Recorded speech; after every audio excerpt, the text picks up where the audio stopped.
आज हम लोग निको बांगो में एक आलो ईस्ट का हिसाब से मीटिंग कर रहे हैं। साथ में चीफ मिनिस्टर साहब और मुझे भी बुलाया है और साथ साथ में कई लोग यहाँ आए हुए हैं। नॉर्मली मैं तो यहाँ बहुत बार आया हूँ और जब डिस्ट्रिक्ट का कॉन्स्टिट्यूंसी का बड़ा मीटिंग होता है तो आलो में होता है।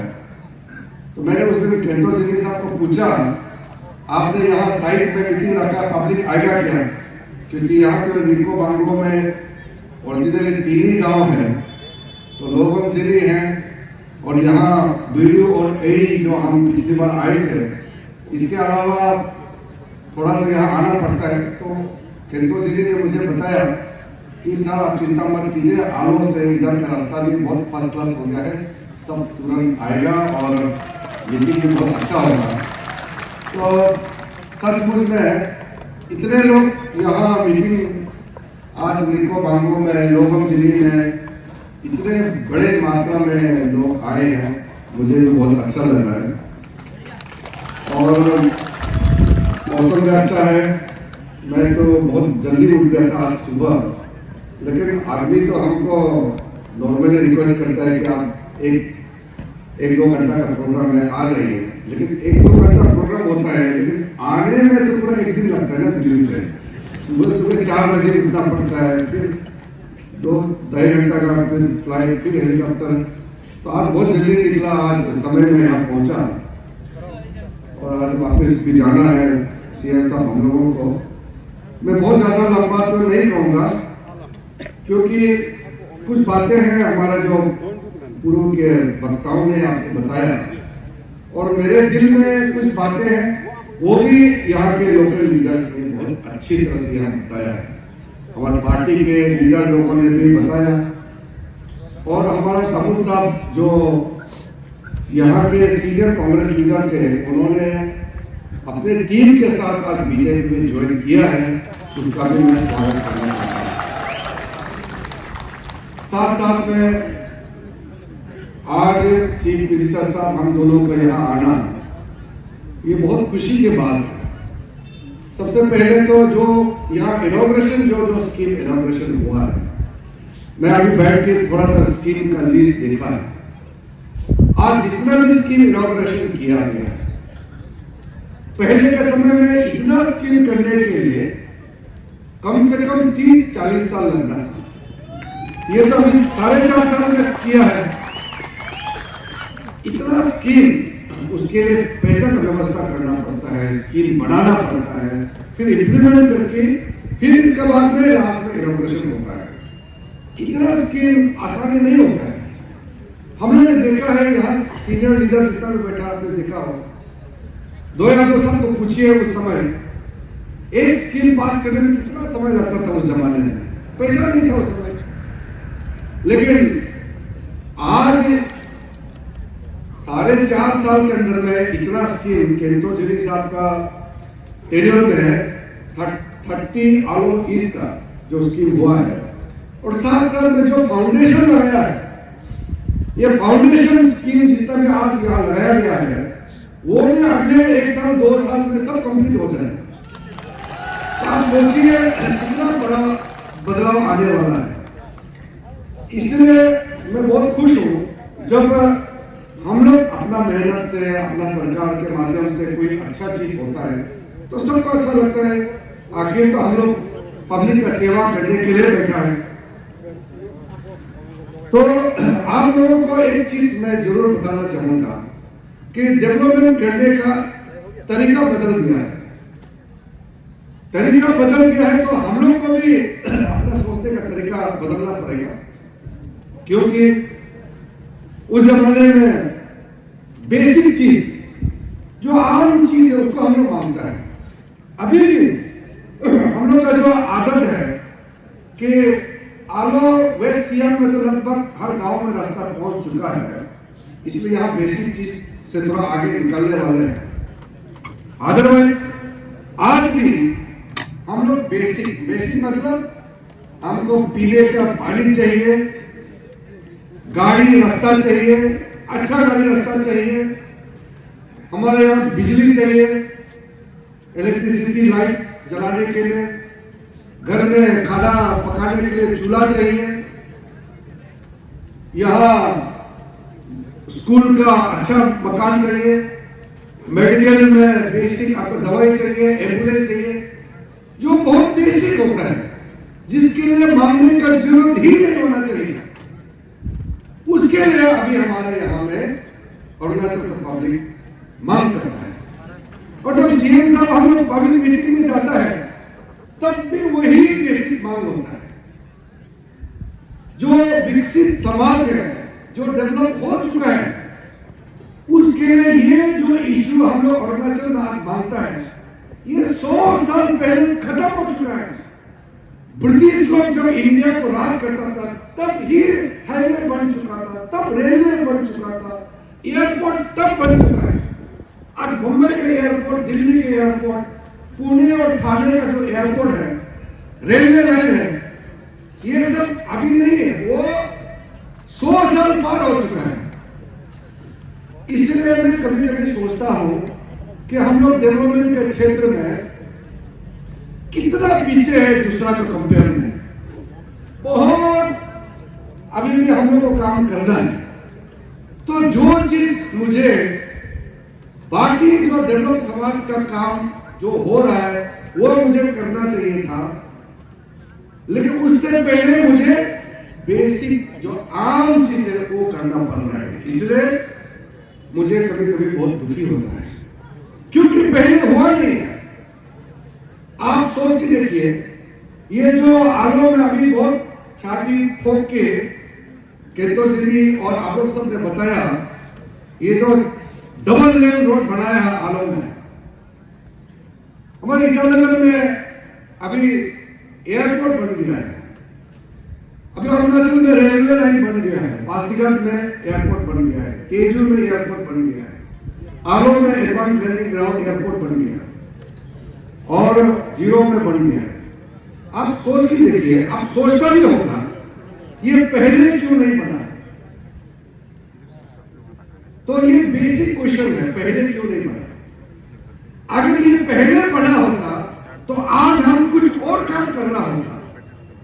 अगर ये एयरपोर्ट, ये डबल लेन, ये जो आलो का डबल लेन रास्ता जो बनाया है, अगर ये 15 साल 20 साल पहले बनाया होता तो आज मैं दूसरा काम करता, उससे आपका जिंदगी बदल जाता।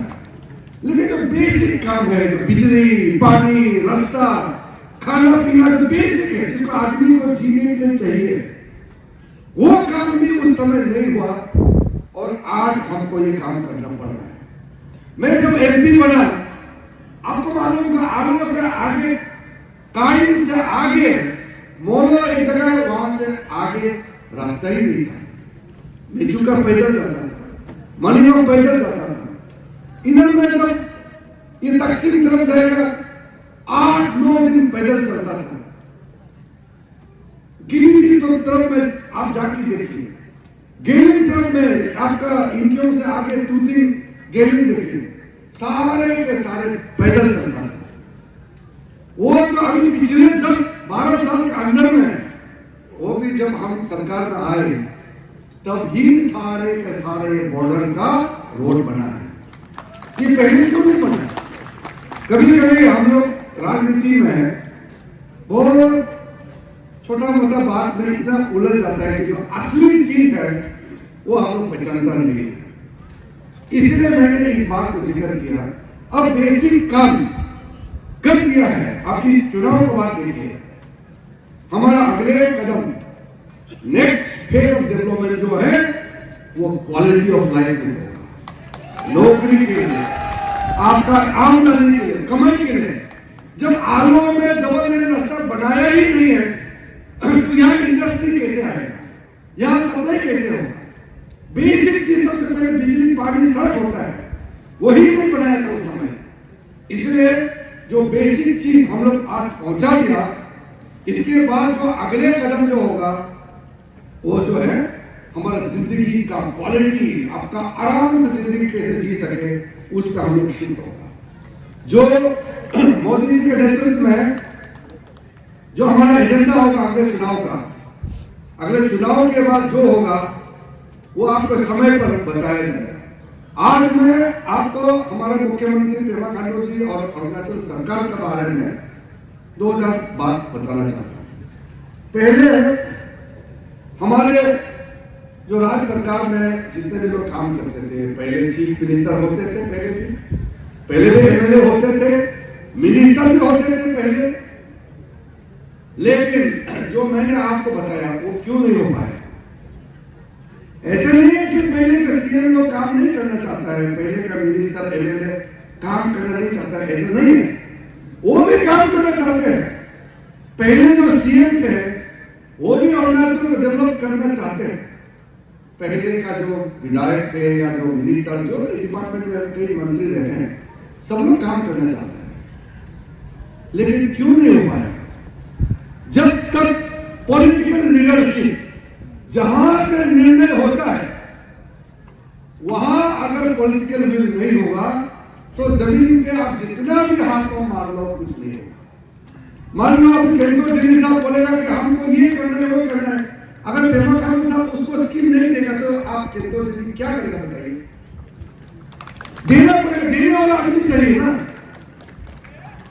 आपको प्लानिंग और उस लेवल में काम करने वाला आदमी चाहिए, और देने के बाद फिर करने वाला नहीं होगा तो कैसे काम करेगा बताइए।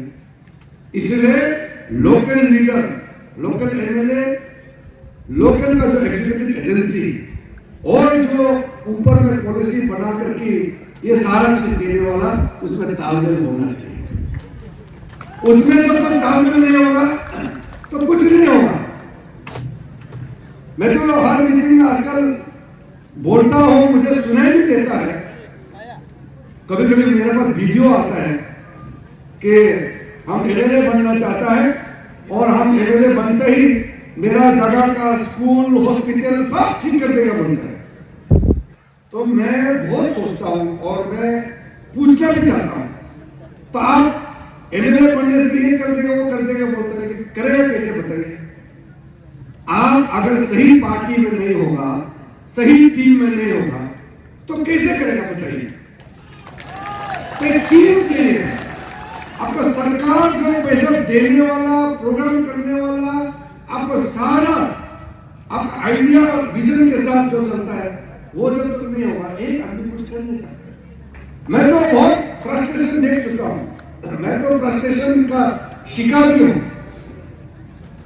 2014 में पहली बार हम मंत्री बना, जिंदगी अपोजिशन में रहा है।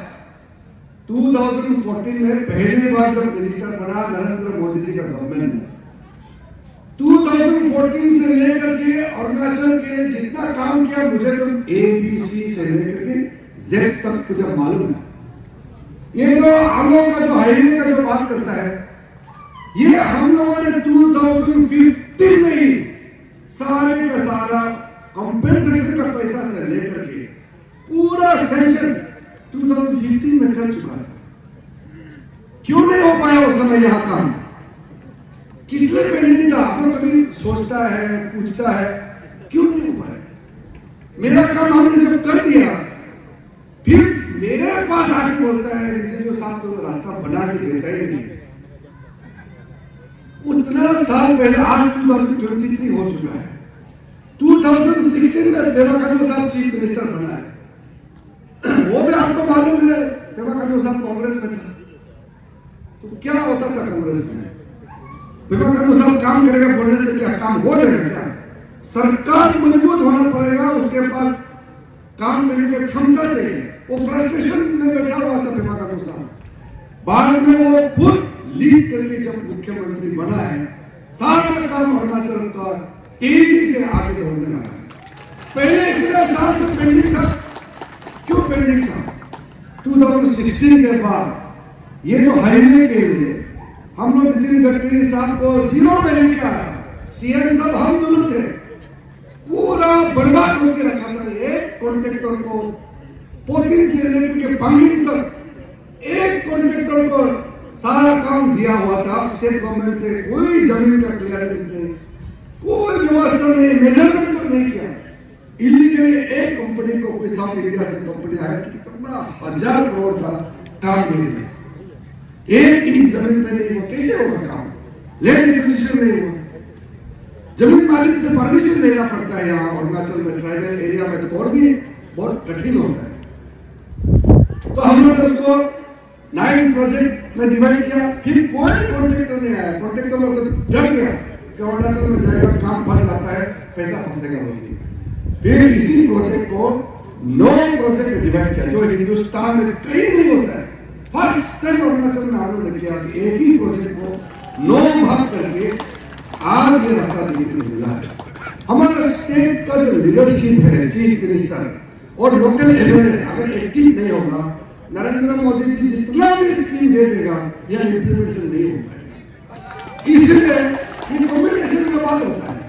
आदमी हल्का फुल्का में कई बातें करता है, हम लोग सुनने को मिलता है।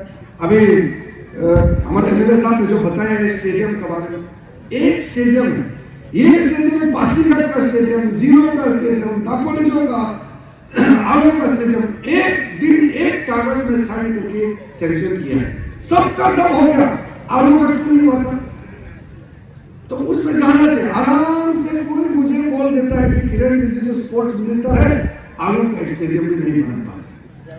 कम से कम इतना तो देखना चाहिए कि किसने नहीं बना है, कौन है। मैं तो किसी को तो फांसी नहीं लगा सकता हूँ ना, कौन कॉन्ट्रैक्टर है, किसने किया, किसने नहीं हुआ।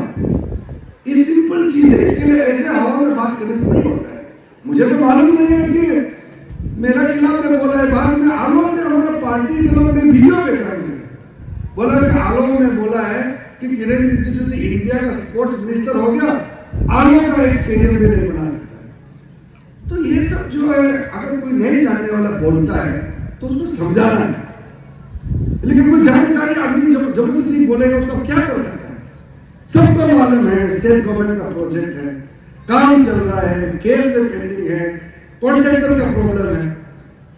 हम उल्टा दुखी है कि पैसा दिया वाला चीज को नहीं बना पा रहा है, हम गुस्सा है और हमको ही लोग उल्टा गुस्सा कर रहे हैं कि नहीं बना रहे। गुस्सा तो हमको हो रहा है ना, पैसा दिया वाला क्यों नहीं बना रहा है, तो हमको गुस्सा कर रहे हैं। तो ऐसा जो है ये मिसअंडरस्टैंडिंग होता है। बाद में सीएम साहब को मैंने बताया कि इसको आप या तो एक्शन ले लीजिए, नहीं तो आप तुरंत कुछ कार्रवाई कीजिए, नहीं तो बिना मतलब आलो में ऐसे ही बदनाम करने वाला कुछ लोग निकल गए। तो सीएम साहब ने डायरेक्शन दिया, उस समय स्पोर्ट्स मिनिस्टर और स्पोर्ट्स सेक्रेटरी को बुला के डायरेक्ट तुम लोग खुद आलो चला जाओ और इसको सॉल्व करो। तो अभी मुझे अच्छा लगा इतने साल के बाद में सॉल्यूशन करके अभी काम हो रहा है। इसी प्रकार से हमारे अरुणाचल प्रदेश में आज जब मैं देखता हूं, आज बेसिक चीज जो बढ़ रहा है और इस तरह का जब पार्टी का मीटिंग हो या कोई भी मीटिंग जब एक्नॉलेज करता है कि अरुणाचल आगे बढ़ रहा है, तो हमको नेचुरली अच्छा लगेगा, क्योंकि हम लोग इतना मेहनत किससे करता है, कोई दिखाई देने के लिए पब्लिक खुश हो, तो पब्लिक खुश होगा तो हम लोग तो वैसे ही अच्छा लगेगा। आज तो मुझे इससे काम में ज्यादा बोलने का जरूरत नहीं, आप लोगों ने बहुत कुछ बता दिया, लेकिन एक तो छोटा छोटा बात भी है मैं इसे जिक्र करना चाहूंगा। अभी जैसे न्यामर करमर साहब ने बताया, कल हमको काबू जाना था तो नहीं जा पाया, ऐसा बहुत होता है। एग्जाम्पल है, अरुणाचल में तो आजकल बहुत ऑर्गेनाइजेशन है, स्टूडेंट ऑर्गेनाइजेशन भी होता है, आजकल तो क्लेम में भी ऑर्गेनाइजेशन होता है, जाति में भी ऑर्गेनाइजेशन है, और नौकरी करने वाला का भी, यूथ का भी होता है, महिला का अलग से होता है, बुरा बुरी का, गांव बुरा का, टीचर का, लेबर ऑर्गेनाइजेशन। पूरा ऑर्गेनाइजेशन में जितना पॉपुलेशन है उतना ही ऑर्गेनाइजेशन है। तो हर ऑर्गेनाइजेशन हमको बुलाता है कि आप हमारे यहाँ आइए, सब अपना है और प्यार से बुलाता है। तो हम अगर जाना भी चाहेगा तो कितना जा पाएगा। कई बार सीएम साहब ने बता चुका है, मैं ये भी बोल रहा हूँ कि अभी किरण भैया को डिस्टर्ब मत करो अभी, क्योंकि पहले जैसे एक सिंपल एमपी ले रहा, एक जिम्मेदारी पोजीशन में बैठा है, तो उस जिम्मेदारी को काम करने के लिए मौका देना चाहिए। जो मेन काम में बुलाना है, हर एक चीज में सुबह शाम बुलाएगा, वो ठीक नहीं होगा, पॉसिबल नहीं है। तो चीफ मिनिस्टर साहब तो इतना दूर करता है, उसके एमएलए लोग टाइम बुलाते रहता है, तो जहाँ सीएम जाता है तो मुझे जाने का जरूरत भी नहीं होता, वो मेरे लिए बोल देता है। लेकिन कोई कोई जगह में सीएम साहब नहीं होते हैं तो बोलता है किरण रिजिजू को तो हम लोगों ने एमपी बनाया, हमारा गवर्नमेंट नहीं है तो क्या फायदा है। तो बोलता है खिलाफ में से बोल देता है कि क्या है एमपी बन गया, हम लोग को मिलता भी नहीं है। तो काम करके कुछ फायदा पहुंचा के नाम कमा के स्टेट का फायदा करने का सोचता है, तो यहाँ में उल्टा नाराज होता है। अब मैं सब आदमी को तो मेरे की इंडिविजुअल तो बोल नहीं सकता है, एक्सप्लेन करने का टाइम तो मिलता नहीं है, लेकिन जब जब मौका मिलता है मैं जरूर बोलता हूँ कि हमने इस देश में इतना बड़ा देश है इंडिया, इतना बड़ा देश, आज दुनिया का सबसे ज्यादा पॉपुलेशन देश इंडिया बन गया है। चाइना से भी ज्यादा हमारा पॉपुलेशन नंबर 1 हो गया, और इतना बड़ा देश का एक कैबिनेट मिनिस्टर का पोस्ट मिलना कि हम लोग मालूम है टोटल इंडिया में आज के दिन में 28 कैबिनेट मिनिस्टर है, उसमें से आपका एमपी को भी जगह मिला हुआ है। तो ये चीज तो बार बार ऐसा होना आता नहीं है, ऐसा मिलता नहीं है।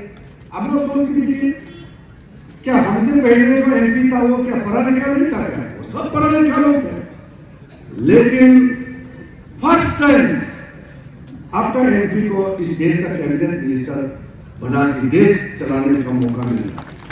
तो इसमें कैबिनेट मतलब सिर्फ एक डिपार्टमेंट में नहीं होता है, उस कैबिनेट का कई कमेटी होता है, हर दिन कुछ ना कुछ कहीं ना कहीं इतना इंपॉर्टेंट प्रोग्राम होता है, पार्लियामेंट चलता है।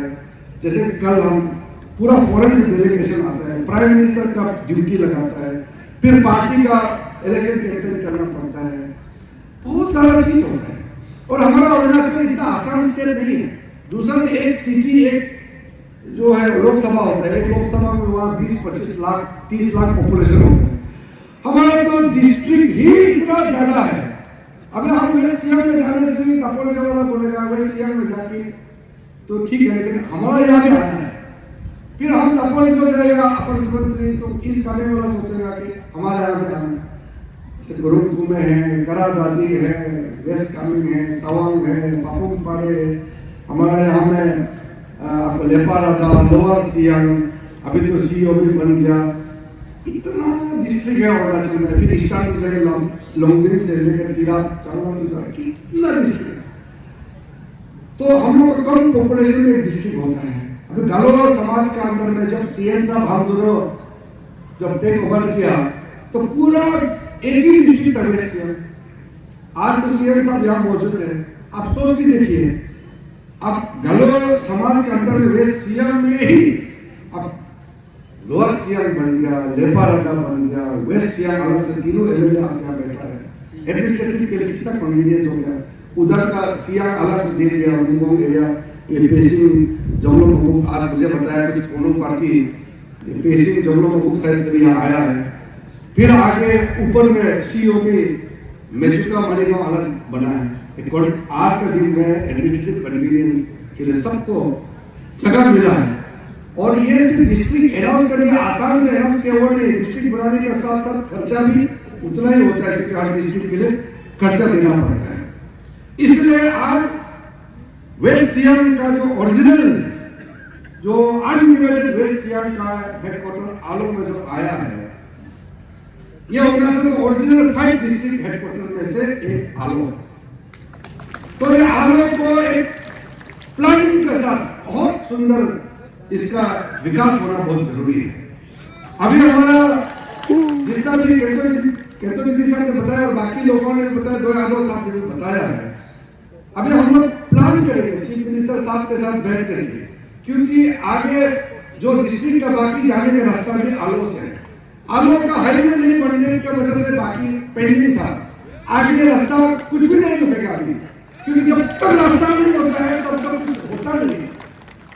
इसलिए आलो टाउन का ब्यूटिफिकेशन के लिए एक रोड मैप हम लोग बना सकते हैं। और वेस्ट सियांग का हेडक्वार्टर आलो का अलग ही स्ट्रक्चर है। मैं तो हमेशा बाकी जगह में बोलता हूँ, आलो टाउन में इवन पोनू का समय में हम लोग जब यहाँ पोनू पार्टी आते हैं ना, कल्चरल पार्टी होता है, मोपिन पार्टी अलग अलग कॉलोनी में होता है। तो कभी कभी हमारा एमएलए साहब बोलता है कि मोपिन में सेंट्रल गवर्नमेंट में गैदरिंग करना मुश्किल इससे होता है कि पूरा पूरा अपना जो कॉलोनी में अपना अपना डेरे होता है, तो वो फिर अपना हिसाब से मनाता है। तो ये आलो डिस्ट्रिक्ट हेडक्वार्टर जो है, यहाँ पे कॉलोनी वाइज आपको पहले से ही सिस्टम बनाया हुआ है। अरुणाचल प्रदेश में कोई भी डिस्ट्रिक्ट हेडक्वार्टर में ऐसे कॉलोनी इतना मजा से ऑर्गेनाइजेशन बना के कहीं भी नहीं रखा है, सिर्फ आलो में। इसलिए जो हम लोग पॉपुलर पार्टी निकलता है वो तो बहुत सुंदर लगता है, वो कॉलोनी से जो निकलता है। तो ये हर कॉलोनी का पिक्चर बना करके उसका डिजाइन के साथ सुंदर से डेवलपमेंट करना है। आपको तो मालूम है, अभी मैं स्कीम का बात बिल्कुल नहीं करूंगा क्योंकि मेरा पास उतना टाइम भी नहीं है। अब एक स्कीम गिनती करके बताने का मेरा पास टाइम नहीं है, वो बताने का जरूरत भी नहीं है। अभी इतना ये हर एक छोटा स्कीम को बताना जरूरी नहीं होता है, लेकिन हर एक गांव का दायरे से लेकर के आपका आलो टाउन का जितना भी है आपको मालूम होगा, उधर कोम्बो बेल्ट का जितना भी कदम से लेकर के कोम्बो बेल्ट का, इधर ये बिल्कुल बांगो का तीनों गांव का देखिए, या इधर आलो वेस्ट कर देखिए, कोई गांव नहीं छूटा जहां हमने कुछ नहीं दिया है, सबको दिया है। कभी आप सुना है कि एमपी ऐसे इंडिविजुअल देता है? होता ही नहीं। दुनिया में, इंडिया में कोई भी एमपी ऐसे गांव स्कीम देता नहीं है। लेकिन हम लोग मजबूरी में एक्स्ट्रा कुछ करेगा सोच की ये सब करते हैं। आप लोग तो यहाँ एक डीएमओ साहब बैठा होगा, मेडिकल ऑफिसर लोग बैठा होगा, ये तो पब्लिक मीटिंग है, ऑफिस वाले लोग तो नहीं है। आप पूछ लीजिए कि आज की आलो का जो डिस्ट्रिक्ट हॉस्पिटल है उसमें कितना एम्बुलेंस हमने दिया है, आपको machine, x-ray machine, dead body ले जाने के लिए, आम दवाई पाने के लिए कितना क्या है। कोविड के समय में ये जो मुंह में मास्क लगाने के लिए ऑक्सीजन मीटर वगैरह, ये सरकार तो कर ही रहा है, लेकिन हमारा तरफ से भी ट्रक भर के पूरा अरुणाचल के लिए सामान भेजते रहा है और मिला है सबको। मैंने पूछा है मिला क्या बांटा है, हमारे पार्टी वर्कर या डिस्ट्रिक्ट प्रेसिडेंट लोग को पूछे, बोला है कि किरण साहब ने भेजा है, हम लोगों ने बांटा है। ये कोई एमपी का पर्सनल काम नहीं होता है, लेकिन हम लोग स्टेट गवर्नमेंट इतना मेहनत कर रहा है, हमारी तरफ से और भी एक्स्ट्रा करना है, अदरवाइज आज अरुणाचल में सारा चीज तो गवर्नमेंट का तरफ से देख रहा है। तीसरे में इंडिविजुअल स्कीम के बारे में ज्यादा कहना नहीं चाहता हूं, लेकिन आज मिसअंडरस्टैंडिंग जो होता है उसको आप लोग इस तरह का जो पार्टी का जो सम्मेलन होता है उसमें क्लियर करना जरूरी है, क्योंकि यहाँ आम पब्लिक भी आता है। दिल्ली में तो बहुत पब्लिक आता है, एक्सकर्शन के लिए भी आता है, घूमने के लिए भी आता है और जैसे मुझे मिलने भी आता है। मुझे तो बहुत अच्छा लगता है कि अरुणाचल से दिल्ली में मेरे पास मैं मिलने के लिए आया, दिल्ली में घूमने के लिए आया, मुझे तो बहुत अच्छा लगता है। लेकिन मुझे तकलीफ तब होता है जब आदमी बोलता है कि सर आपको तो 2 बार 3 बार वोट दे चुका है, आप हम लोग को कुछ स्कीम नहीं दिया अभी तक भी, तो मुझे उसको समझाने में बहुत तकलीफ होता है, क्योंकि हर आदमी को तो 20 मिनट 30 मिनट बैठ के तो नहीं समझा सकता है। मैं सिर्फ इतना ही बोलता हूँ कि जो बेसिक आपको जो सुविधा मिल रहा है वो मिल रहा है कि नहीं मिल रहा है, मैं पूछता हूँ तो मिलता है। फिर क्यों बोलता है कि आपको वोट दिया, आपको स्कीम दिया नहीं हम लोगों को, तो ये क्यों पैदा हुआ? तो आज हमारे लिए पार्टी की रैली है, इसलिए मैं पार्टी के जो सीनियर लीडर को मैं कहना चाहता हूँ, ये मैसेज आप लोग पार्टी का तरफ से पब्लिक को पहुंचाना बहुत जरूरी है। अब सीएम साहब तो आकर के डायरेक्ट डिस्ट्रीब्यूशन नहीं करेगा ना, सीएम साहब एमएलए को देता है ना, एमएलए को काम करता है। हम दिल्ली से सारा जो चीज भेजते हैं, आप लोग मालूम है अरुणाचल अभी अपना पैरों पर पूरा खड़ा नहीं हुआ, सेंट्रल से ही फंडिंग करना पड़ता है पैसा का, बड़ा प्रोजेक्ट का।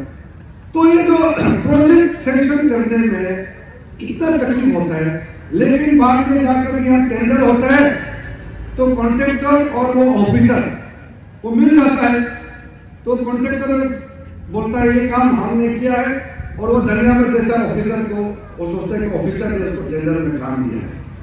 काम असली देने वाला कोई और है, ऑफिसर तो काम नहीं देता है ना, ऑफिसर को दरबार मिलता है, उसका तो सिर्फ काम होता है उसको ऑफिशियल प्रोसेस करना। इसमें जितना स्कीम बांटता है, चाहे फ्री चावल आपको देता हो, गैस कनेक्शन देता हो, बिजली पानी का स्तर, ऑफिसर को काम अच्छा से इंप्लीमेंट किया बोल के क्रेडिट जरूर दीजिए, लेकिन क्रेडिट पूरा करते हैं सरकार को। जो ये स्कीम देता है, जिसने ये बना के लाया है। मैं आप लोग के सामने में ज़्यादा नहीं बोल रहा हूँ, ऑफिसर लोग और हम लोग जब बैठता है तो मैं आजकल तो सबसे पहले यही बात मैं बताता हूँ। ऑफिसर लोग आते हैं हमारे पास में, मीटिंग करता है, प्लानिंग करने में बहुत टाइम लगता है। ऑफिसर लोग भी आधा बड़ा काम करना पड़ता है। तो मैं बोलता हूँ कि देखिए आप लोग का मेहनत, ऑफिसर का मेहनत से ये इम्प्लीमेंटेशन होता है, लेकिन जो सरकार होता है, पब्लिक का इलेक्शन जीत के आया है, हम लोग सरकार चलाता है, बहुत मेहनत से आपको स्कीम लाता है, तो ये बताना पड़ेगा ना ये स्कीम कैसे आया है। नहीं तो फ्री में ऐसे आया होता है पब्लिक को, सरकार को क्रेडिट देता ही नहीं, चीफ मिनिस्टर का नाम लेता नहीं, प्राइम मिनिस्टर का नाम लेता नहीं, एमपी को पूछता नहीं, एमएलए को पूछता नहीं। तो ये सारा चीज को गाँव तक बताना पड़ेगा कि ये जो स्कीम चाहे महिलाओं के लिए, बच्चा के लिए स्कीम आता है, गाँव में मनरेगा का स्कीम आता है, आपको तालाब बनाने का पैसा आता है, आगे आगे जाकर के बहुत स्कीम आएगा। किसानों का जो फार्मर है उसका अकाउंट में पैसा डालने का भी काम करता है, पूरा चेंज हो गया। पहले तो सरकार 100 रुपया आएगा, 100 रुपया को लेने के लिए वीडियो के पास जाना पड़ता है, वो जाने का खर्चा भी उतना 50 रुपया हो जाता है। आजकल तो अकाउंट में पैसा डालता है। तो इसलिए धीरे धीरे डिजिटल इंडिया के माध्यम से हम लोग जो जैन बोलते हैं ना, जनधन मतलब आपका बैंक अकाउंट, आधार मतलब जो कार्ड, आपका आइडेंटिटी कार्ड पूरा डिजिटल करना है। फिर उसके बाद में लास्ट में हम लोग मोबाइल फोन, जो मोबाइल में ही आपका सारा अकाउंट फ्यूचर में चला जाएगा। तो अरुणाचल प्रदेश में 100% 4G नेटवर्क मोबाइल, अभी मैंने जो हिसाब लगा के देखा है, कल आने से पहले मैंने कैलकुलेशन किया है कितना अरुणाचल में, कितना गांव में मोबाइल टावर लग चुका है। तो अभी लगभग 85% अरुणाचल प्रदेश में मोबाइल कनेक्शन हो चुका है। अगले 3-4 महीने के अंदर हम लोग 100% मोबाइल कनेक्टिविटी देने जा रहे हैं। मैं खुद हर महीने मीटिंग लेता हूँ, सारा टेलीकॉम ऑफिसर, सेक्रेटरी, पर जो कॉन्ट्रैक्टर लोग इन्वॉल्व है, सबको बुलाता हूँ कि ये 4G नेटवर्क 100% देना है। ये प्राइम मिनिस्टर का मिशन 500, जब ये प्रोग्राम लॉन्च किया था उस समय 500 दिन बाकी था। तो मिशन 500 का इस प्रोग्राम में हम लोग मोबाइल कनेक्टिविटी दे देंगे। तो ये जनधन, आधार और मोबाइल जैन, ये ट्रिनिटी है, ये पूरा हो जाएगा तो अरुणाचल का एक नया रूप आप लोगों को देखने को मिलेगा। आगे जाकर के हमारा युवाओं के लिए, महिलाओं के लिए कई प्रोग्राम चलाया है।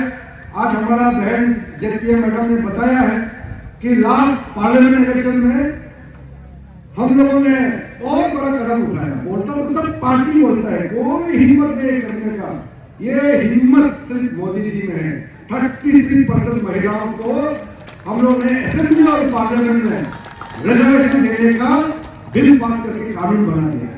अब इसको 2026 के बाद हम लोग पंचायत को प्रवृत्ति लागू है, तो उसके बाद पंचायत में लागू हमें एमएलए एमपी में बनेगा, सीट कितना बढ़ाना है, हमारा एमएलए सीट कितना बढ़ाना है, एमपी का सीट कितना बढ़ाना है, और रिजर्वेशन का कैसे सिस्टम होगा, ये सारा अभी हम लोग जो सेंसस होगा, सेंसस के बाद डिलिमिटेशन होगा।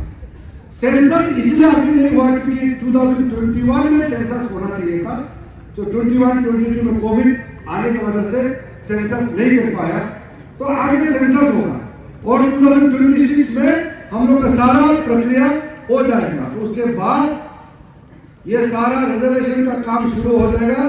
तो इसमें जितना महिला है आज, चाहे वो जेपीएम हो, चाहे वो पूर्ण पार्टी हो, चाहे हमारा जितना भी यहाँ पार्टी के कार्यकर्ता हो, ये मैसेज सबको देना है। हमारा हिंदुस्तान का जितना महिला है, नारी शक्ति, जो हमारा प्राइम मिनिस्टर ने जो नारी शक्ति, वुमेन एम्पावरमेंट, नारी शक्ति के नाम से जितना भी स्कीम चला रहा है, उसके ऊपर में ये जो रिजर्वेशन दिया है, वुमेन तो एक भी वोट बाहर नहीं जाना चाहिए, 100% बीजेपी को ही वोट देना चाहिए, मोदी साहब को आशीर्वाद देना चाहिए। इतना बड़ा क्रांतिकारी काम किया है। और साथ साथ में हमारा यूथ के लिए यहाँ कनवर भाई ने जो बताया है, स्पोर्ट्स के लिए जो किया है, अब यहाँ इंडोर कोर्ट भी चल रहा है, आगे स्टेडियम भी हो जाएगा। तो हम लोग कोशिश करेगा यहाँ एक अच्छा स्पोर्ट्स का एकेडमी आलो में बन जाए, ताकि आलो एक जमाने में बहुत अच्छा यहाँ स्पोर्टिंग सेंटर था, ये फुटबॉल और बाकी खेल अच्छा यहाँ खेला जाता था। जब मैं स्कूल में था तब भी मैं आलो में फुटबॉल खेलने के लिए आया था 80s में। तो मुझे याद है यहाँ बहुत अच्छा माहौल है, स्पोर्ट्स का कल्चर है, इसलिए ये सारा चीज मैं डिटेल में आज नहीं कहना चाहता हूँ।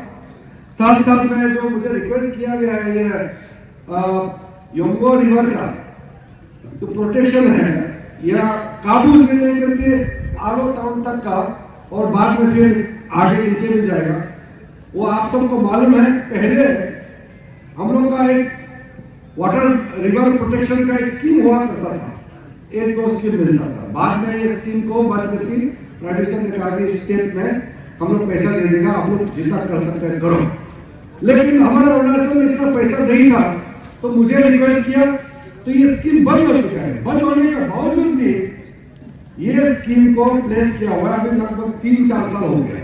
तो कैबिनेट नोट भी बन चुका है, लेकिन बाद में ये डिसीजन हुआ कि इसको सिर्फ अरुणाचल के लिए नहीं, ऑल इंडिया का जितना स्पेशल रिवर प्रोटेक्शन का जो मेन चीज है उसको एक साथ कैबिनेट नोट बना के पेश करना है। तो जल शक्ति मिनिस्टर ने लास्ट टाइम रिक्वेस्ट किया, सिर्फ आलो का ही नहीं अरुणाचल से कई स्कीम आया हुआ है, एक साथ प्लेस किया गया है। जब भी कैबिनेट में ये बात लाएगा, ये पेपर आएगा, तो ये आपका आलो का योंगो रिवर जो प्रोटेक्शन का है वो तुरंत हो जाएगा। वो ऑलरेडी हमारे पास है, लेकिन कैबिनेट में लाना वो एक सामूहिक डिसीजन होता है, तो उसके वजह से थोड़ा डिले जो हुआ वो मैं थोड़ा सा मुझे भी अच्छा नहीं लगता कि इतना साल डिले हो रहा है, लेकिन आगे वो हो जाएगा। अंत में क्योंकि ये बीजेपी का पार्टी का रैली है, तो एक बात तो मैं जरूर कहना चाहता हूं। हमारे यहाँ अभी 2 यादव साहब ने बात छेड़ दिया है, हमारे लिए तो ये गर्व की बात है कि केंतो जी का लीडरशिप में आलो इसमें इतना शानदार डेवलपमेंट हुआ है। तो हर आदमी चाहेगा उसका लीडरशिप को आगे बढ़ाने के लिए, तो इसमें कोई डाउट नहीं होना चाहिए। अगर इसमें ये कोविड नहीं आता, सचमुच में कोविड मतलब सिर्फ बीमारी की वजह से काम नहीं हुआ नहीं है। कोविड आने मतलब एक साथ रेवेन्यू बंद हो जाता है, पैसा जो जनरेट होता है इकोनॉमी वो बंद होता है, वो मामूली नहीं होता है। उसके बावजूद भी इतना जो काम हुआ है, लेकिन हम लोग किसी को छोड़ के जाने का बात नहीं करता। बाकी जो भी है सब अपना है, सबको हम लोग रिक्वेस्ट करेंगे कि आप ज्वाइन कीजिए बीजेपी में।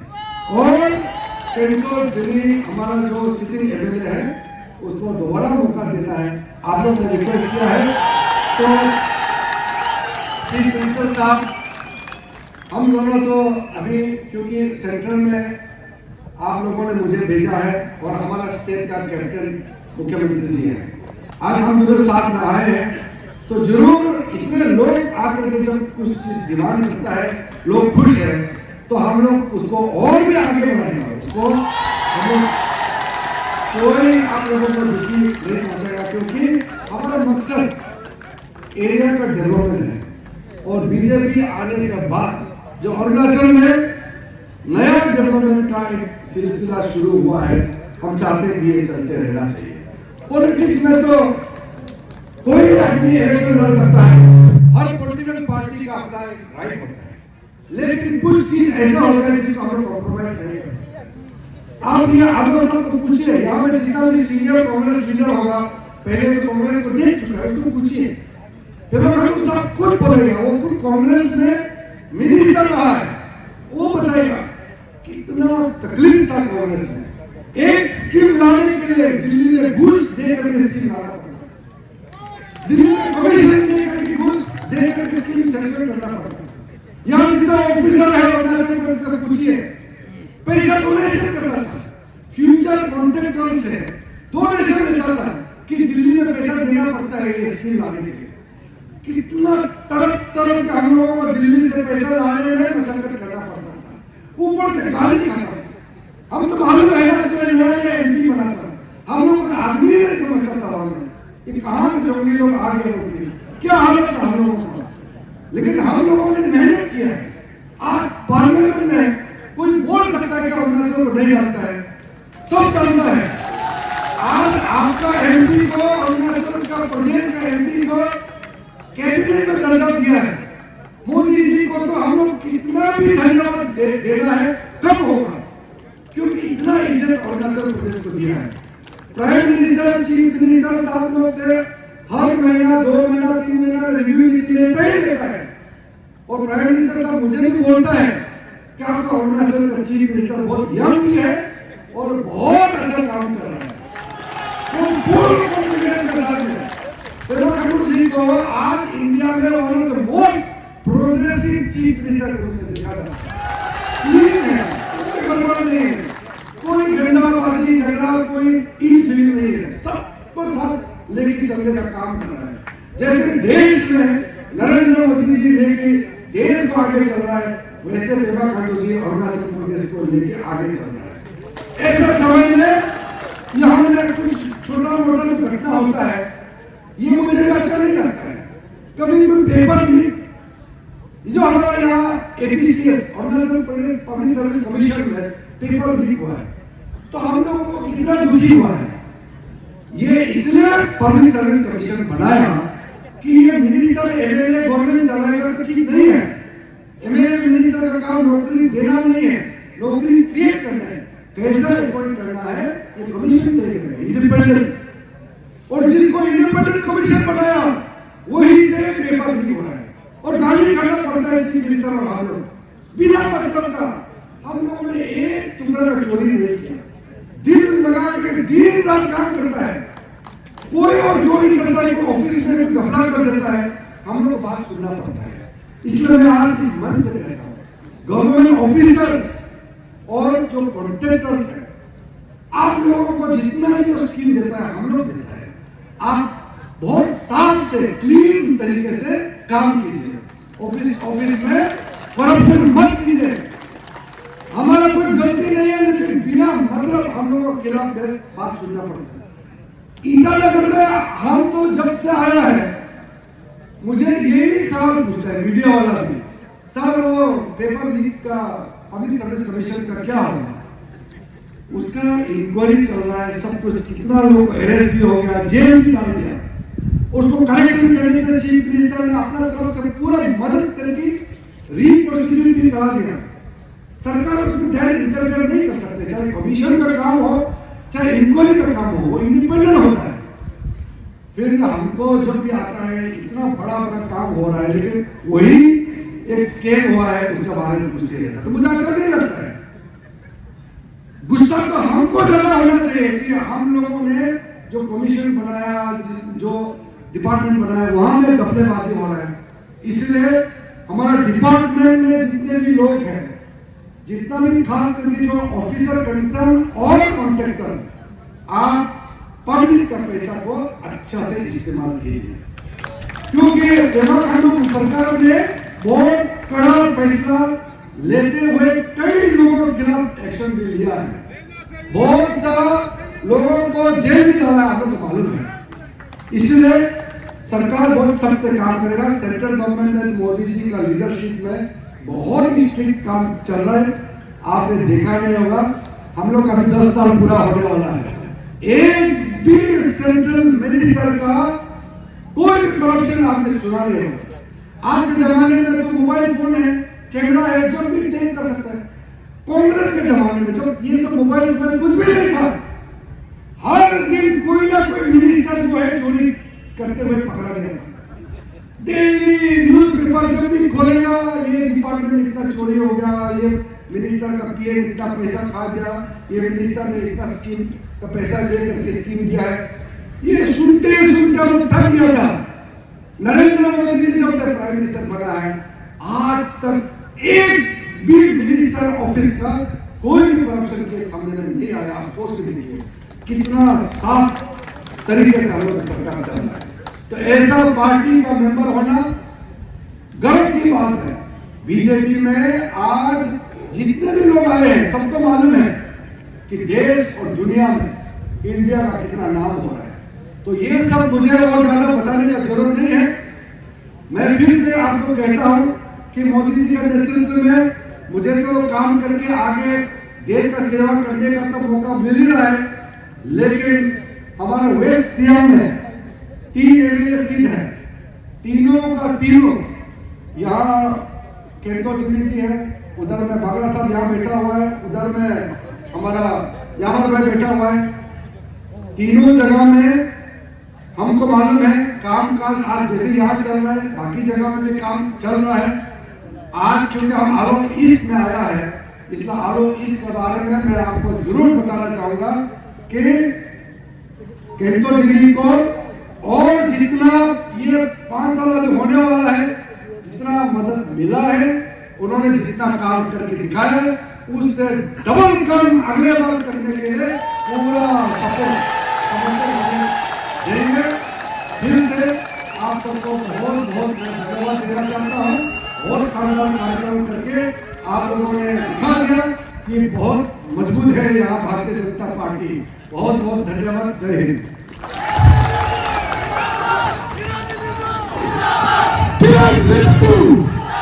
किरण रिजिजू